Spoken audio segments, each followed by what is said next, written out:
جايبالكم بقى النهاردة قصة حقيقية من أرعب ما يكون. وأكتر حاجة مرعبة في القصة دي إنها مش خيال، ولكنها قصة حقيقية وحدثت بالفعل. بس في البداية كده حابة أنوه عن حاجة بسيطة. لو أنت قلبك ضعيف أو بتخاف من الحاجات اللي ملهاش تفسير، أنصحك توقف مشاهدة لحد هنا وما تكملش الفيديو للنهاية، لأن اللي جاي بعد كده تفاصيله ممكن تكون صادمة ومخيفة جدا للبعض، وممكن كمان يقعد في دماغك فترة طويلة، ومش بعيد كمان يطاردك في أحلامك. خلاص قررت تكمل معايا الفيديو للنهاية؟ قلبك جامد وتمام؟ يلا بينا نبدأ على طول. القصة بتبدأ سنة 1877 ميلاديا في مدينة مانشستر الإنجليزية. الصورة اللي قدامك دي اتصورت في يوم عيد ميلاد واحد من طفلين صغيرين. كل طفل فيهم كان في حضن أمه، وهم أختين. وقتها التصوير الفوتوغرافي كان لسه اختراع جديد، وعملية استخراج الصورة من الكاميرا كانت مرهقة ومعقدة جدا. الفيلم بيتحط على لوح نحاس وبيتعرض لضوء شديد جدا وخطوات كتير لحد ما المصور يقدر يطلع النتيجة النهائية في الآخر. لكن الرعب الحقيقي بقى بدأ لما شافوا الشخص الغريب اللي ظهر في الصورة، وكان راسه لتحت ورجليه لفوق كأنه متعلق في الهواء. المصيبة بقى هنا إن الشخص ده ما كانش موجود وقت التصوير إطلاقا، ومفيش أي حد قدر يفسر ظهوره. والأغرب من كده كمان إن وشه كان شبه سواد كامل، مفيش فيه أي ملامح واضحة، ولا حتى ظل العين أو فم أو حاجة زي كده، يعني حاجة نقدر نقول مش شبه البني آدمين خالص.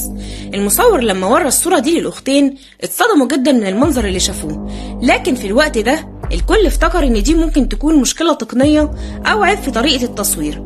محدش كان بيجرؤ يقول الكلمة اللي موجودة دلوقتي على لسانك، ان ده ممكن يكون جن. لكن الرعب موقفش لحد هنا. بعد فترة قصيرة الأحداث الغريبة بدأت تطارد الأختين، وفي توقيتات غريبة جدا. يعني نقدر نقول في نفس اللحظة اللي كانت كل واحدة فيهم بتشوف الكائن ده، كانت التانية برضو بتشوفه. والأغرب إن دايما كان بيظهر في الحمام بنفس الوضعية اللي كانت في الصورة، متعلق من رجليه وراسه لتحت، وكأن في حاجة بتدفعهم يدخلوا الحمام في نفس اللحظة.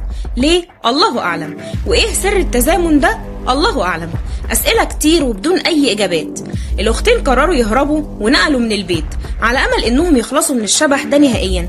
لكن حتى بعد تغيير المكان الكائن ده فضل يظهر وفي نفس الحمام. الخوف وصل لدرجة إن الأخت الكبيرة أصابها انهيار عصبي، وكانت أوقات بتقعد تشد في شعرها بإيديها.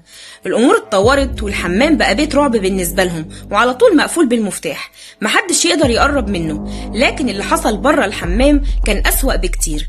واحدة منهم بتحكي إنها فجأة كانت بتلاقي الدم بيخرج من الحيطان وبيتسرب لحد ما يغطي الأرض كلها، وكل حاجة حواليها بتتحول للون الأحمر القاتم. وأول ما تبدأ تصرخ الشبح يظهر قدامها فجأة في نص الأوضة، ويبقى واقف قدامها لحد ما يغمى عليها.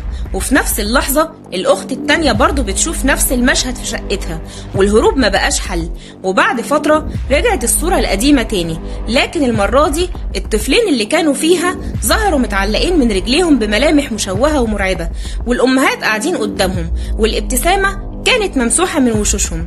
من بعد اللحظة دي الأطفال اختفوا تماما. الناس بتقول إن الشبح هو اللي خطفهم، أخدهم لمكان تحت الأرض، ومن وقتها لحد النهاردة محدش قدر يعرف هم فين ولا إيه اللي حصل لهم. والأختين انتهى بيهم الحال في مستشفى للأمراض العصبية والنفسية، وسط ذعر ورعب كبير جدا من كل الناس، وذكريات ملهاش أي تفسير لحد لما ماتوا هناك. والحادثة دي فضلت متسجلة كواحدة من أكتر قصص الرعب في التاريخ، اللي مفيش أي عقل بشري قدر يفسرها لحد النهاردة. وبكده نكون وصلنا لنهاية الفيديو. أتمنى يكون عجب حضراتكم، وتشاركوني برأيكم في التعليقات، وانتظروني إن شاء الله في فيديوهات جاية كتير. دمتم في رعاية الله وأمنه، والسلام عليكم ورحمة الله وبركاته.